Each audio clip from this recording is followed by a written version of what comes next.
비가 지난주에는 이렇게 어제 저녁에 세차게 오고 그랬는데 그래도 이 수도권의 안산 지역은 비가 곱게 온 것 같아요. 삼본 지역에도 비가 오기는 많이 왔는데 다른 지방에 비하면 곱게 와서 참 또 일단 비가 이렇게 곱게 오니 감사가 되고 피해가 좀 덜 날 수 있어서 좋은 것 같습니다. 우리 민수기서 1장 말씀 보시겠습니다.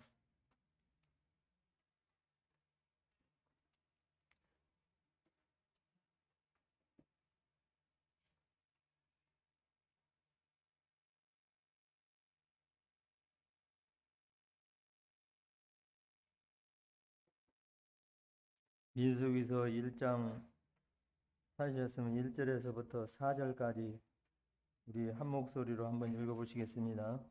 찾으셨으면 읽겠습니다. 시작.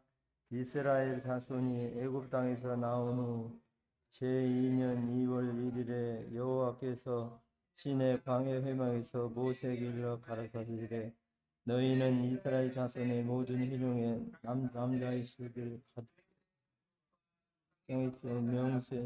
명수대로 계수할지니 이스라엘 중 20살 이상으로 싸움에 나올 만한 모든 자를 너와 아론은 그 문제대로 계수하되 매 집회에 각 종족의 두령 한 사람씩 너희와 함께 하라. 네.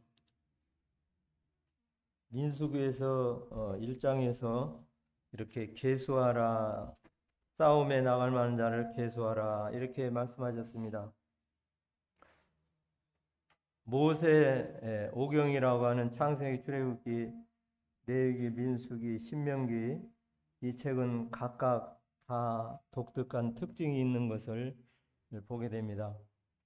창세기는 시작과 이렇게 창조에 대해서 말씀하시는 것을 읽어보게 되는데요.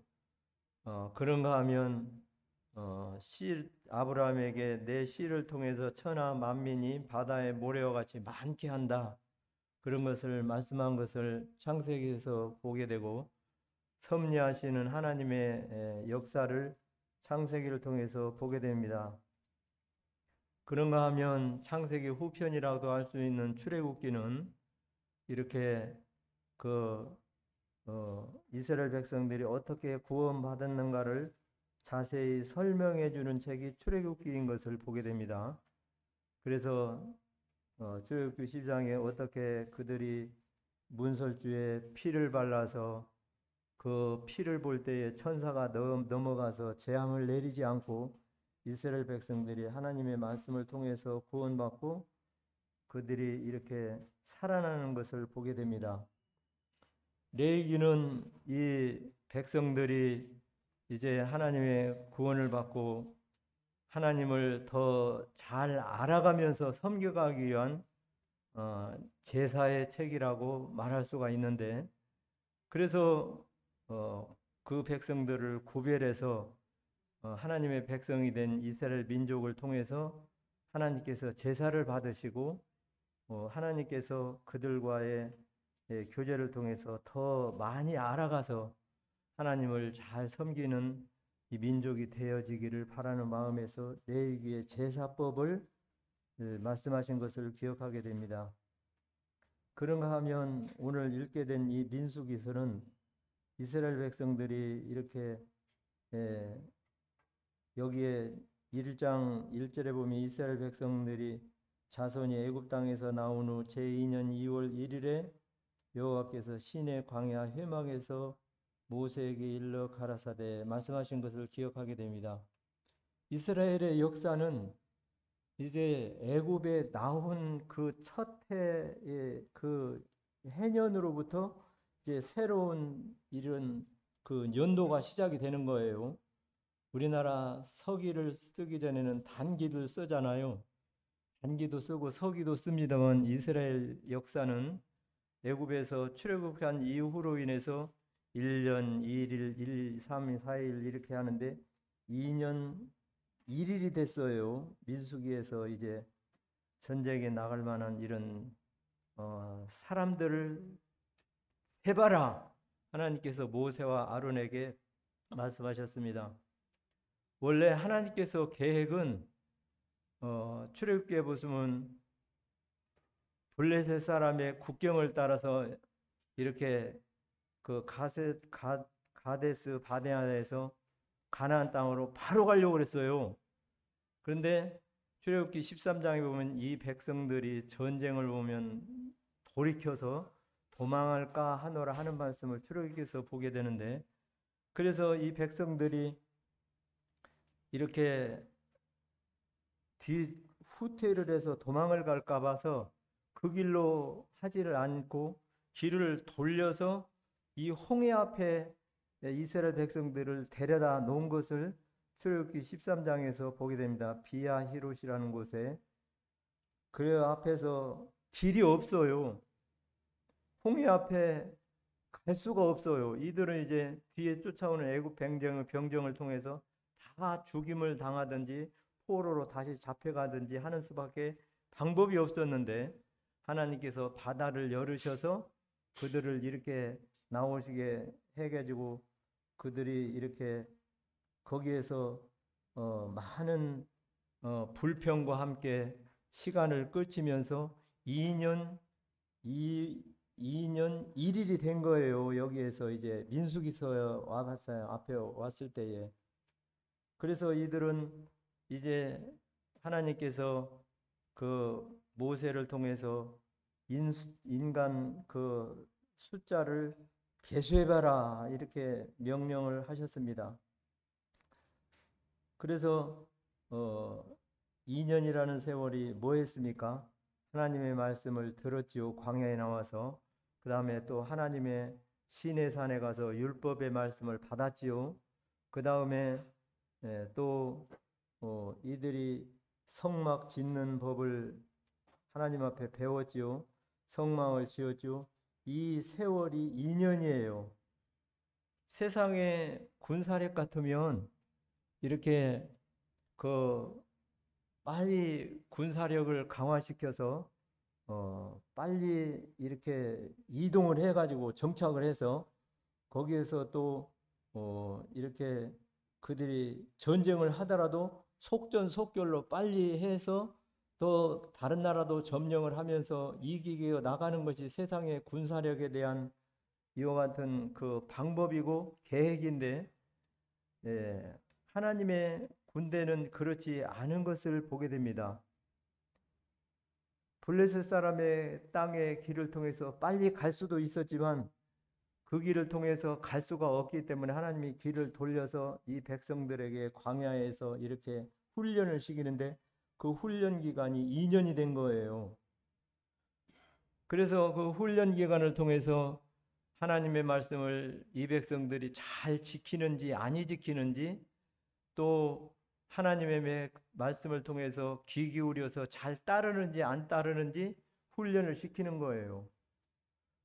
그런데 이제 민수기 앞에 와서 하나님이 말씀하시기를 이제 약속의 땅 가나안 땅에 가서는 그 7 족속이라는 많은 족속과 함께 죽음을 무릅쓰고 싸움을 해서 그 땅을 차지해야 되는 것이 이 하나님의 군대인데, 그것을 위해서 광야에서 훈련을 시키는 거예요.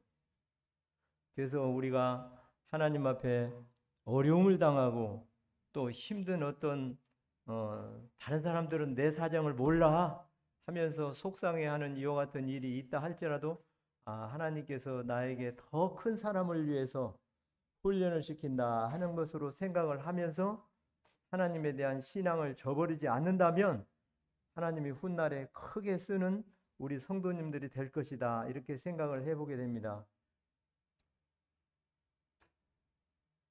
이 민수기는 어떻게 보면 우리의 현실하고 똑같은 삶을 사는 것을 볼 수가 있습니다. 다른 책도 불평이 있지만 민수기에는 유랑과 불평과 원망과 또 하나님을 섬김도 있습니다만 또 전쟁을 치러야 되는 다른 말로 하면 산전수전을 많이 겪어야 되는 것이 이 민수기서의 삶인 것을 보게 됩니다. 그래서 민수기의 큰 일을 보게 되면 이스라엘 백성들이 약속의 땅을 가기 위해서 그 시내산에 가서 하나님의 이 율법의 말씀을 받을 때만 하더라도 힘이 있어요. 아, 이제 우리가 약속의 땅에 가는구나. 우리가 이제 예를 들어서 여름에 수양회를 간다 했을 때 오늘까지는 힘들지만 내일에 수양회를 간다 하는 마음에 부풀고 이렇게 소망이라고 하면 너무 거창하지만 기쁨이 있잖아요. 아, 내일 약속을 이제 드디어 기다리고 이들은 이 수양회를 간다. 이런 기쁨이 있잖아요. 그런 것처럼 약속의 땅을 하나님의 말씀을 받아서 그들이 마음에 충만한 기쁨을 가질 때는 힘이 있었어요. 그때까지만 해도 그냥 굉장히 힘이 있고 적극적인 의지가 있었는데, 근데 광야의 생활에 접어들어서 보니까 광야의 생활에 시내 광야, 바란 광야, 또 모압 평지라고 하는 것을 보게 되는데, 이 이스라엘 백성들의 모든 일들이 보면 큰 여러 불평과 폭동도 일어나는데 그것이 바란 광야에 있었던 걸 보게 됩니다. 그것은 광야에서도 깊은 곳에 있는데 거기에 가서 모세가 말했어요. 우리가 갈 땅을 갖다가 매 지파에 한 사람씩 뽑아가지고 12지파를 뽑아서 약속의 땅에 정탐부를 보내야 되겠다 해서 매 지파에 한 사람씩 가서 뽑아서 보냈는데 갔다 온 보고가 그들에게 어렵게 만들었습니다. 아, 과연 그 땅은 정말 좋습니다.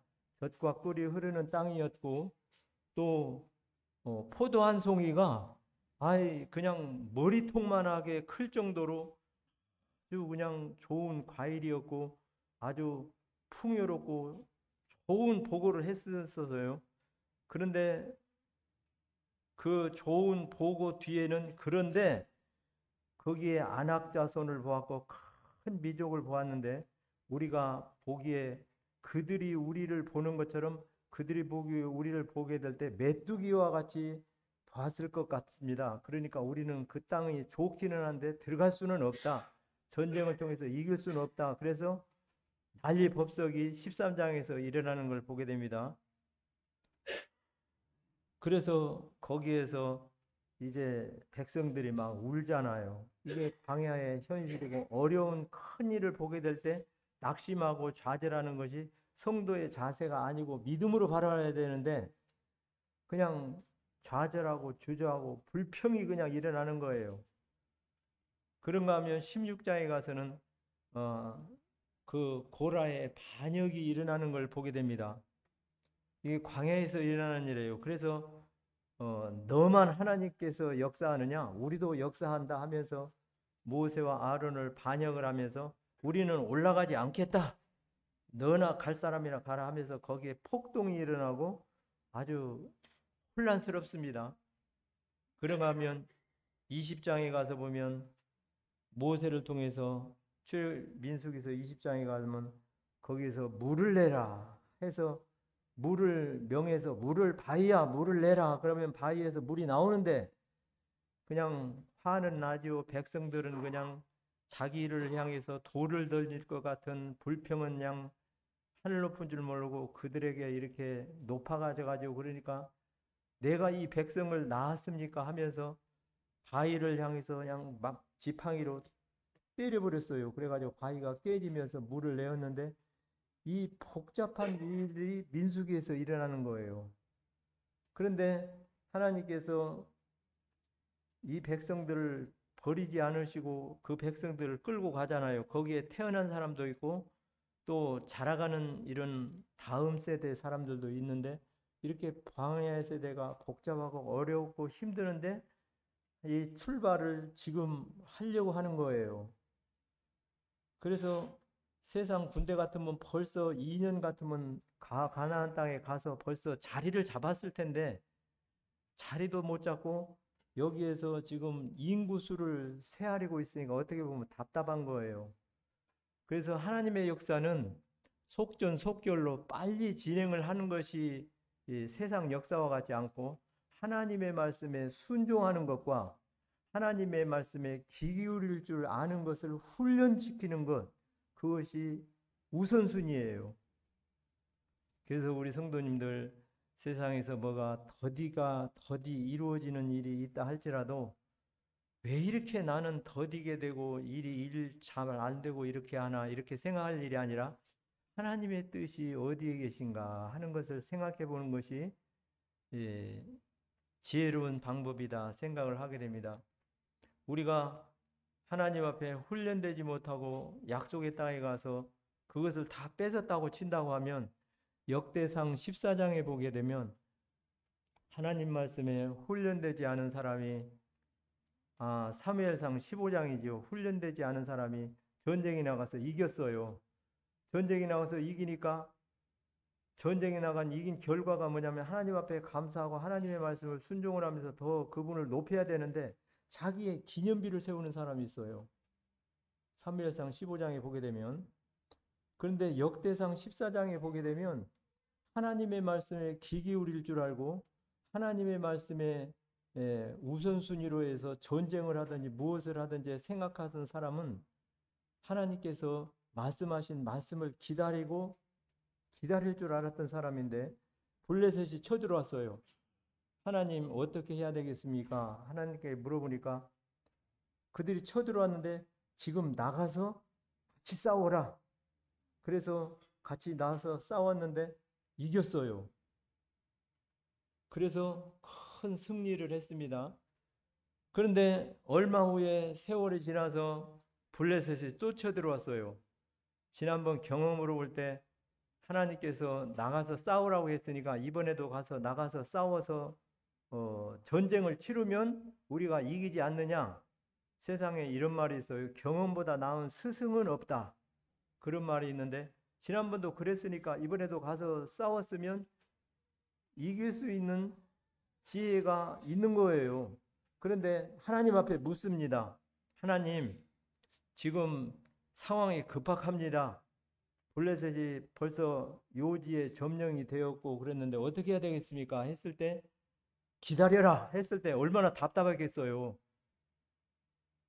우리 같으면 지금 무슨 일이 빨리 진행이 되고 어떤 일이 빨리 지금부터 시작이 돼서 일이 이루어져 가는 것을 보게 되면 안심할지 모르지만 그 점령군들이 지금 이렇게 다 쳐들어와 가지고 요새를 다 자리를 잡아서 공격 준비를 하고 있는데 기다리라면 속수무책이잖아요. 그런데 무슨 말씀을 하시냐면 뽕나무 위에서 사람 걸음걸이의 소리가 나는 것을 보거든 그때 공격하라. 그러면 이거 속수무책이에요. 적군이 이 앞에 와도 손을 못 쓰는 거예요. 그러면 어떻게 되면 다 이길 수 있는 기회에서도 이길 수 있는 기회를 놓칠 수가 있는 것이니까 얼마나 답답해요. 근데 그렇게 하라는